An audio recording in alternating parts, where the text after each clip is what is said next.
diterimanya amalia. Agar sebuah perbuatan dianggap sebagai amal soleh yang bernilai di mata Tuhan, diperlukan dua pilar utama. Yang pertama, niat yang benar. Segala sesuatu bergantung pada niatnya. Tanpa niat karena Allah, amalan hanya menjadi rutinitas fisik atau pencitraan. Yang keempat, urgensi dan manfaat amalia. Mengapa kita perlu konsisten dalam beramal?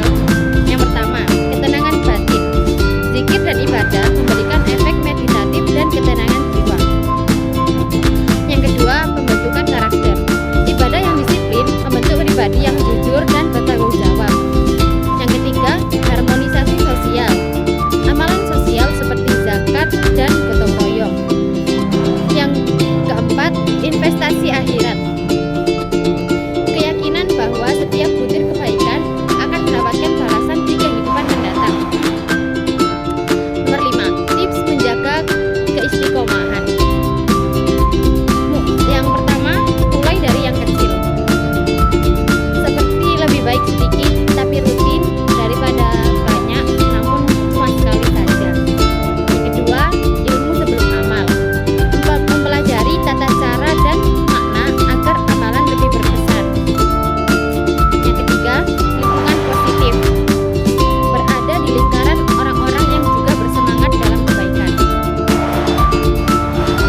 Selanjutnya, dimensi amalia, lahiriah dengan batinnya. Penting untuk menekankan bahwa amalia bukan sekedar gerakan fisik. Yang pertama, aspek eksoterik, lahiriah, kepatuhan terhadap tata cara atau rukun-rukun ibadah. Contoh, gerakan sholat yang benar.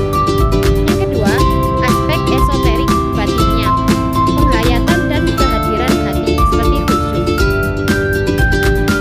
Amalia yang sempurna adalah ketika gerakan fisik selaras dengan kesadaran hati.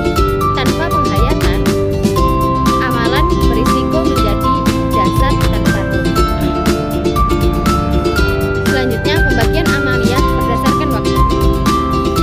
Yang pertama, amalia harian, seperti sholat 5 waktu, zikir pagi dan petang, membaca kitab suci Al-Quran. Yang kedua, amalia mingguan, seperti ibadah kolektif, seperti sholat Jumat bagi laki-laki dan evaluasi diri setiap minggu. Yang ketiga, amalia tahunan, seperti ibadah di bulan suci, perayaan hari besar, dan melakukan zakat mal. Yang keempat, amalia sekali seumur hidup, ibadah besar yang memerlukan kesiapan fisik dan finansial seperti haji. Selanjutnya, amalia di era digital. Memudahkan amalia sosial melalui donasi online, dakwah virtual, seperti menyebarkan konten positif dan edukasi agama di media sosial sebagai bentuk amal jariah. Menjaga lisan digital. Bagian dari amalia akhlak adalah tidak menyebar hoax dan tidak melakukan cyberbullying dan menjaga etika dalam berkomentar. Selanjutnya, tantangan dalam beramal. Setiap amalan pasti menghadapi hambatan.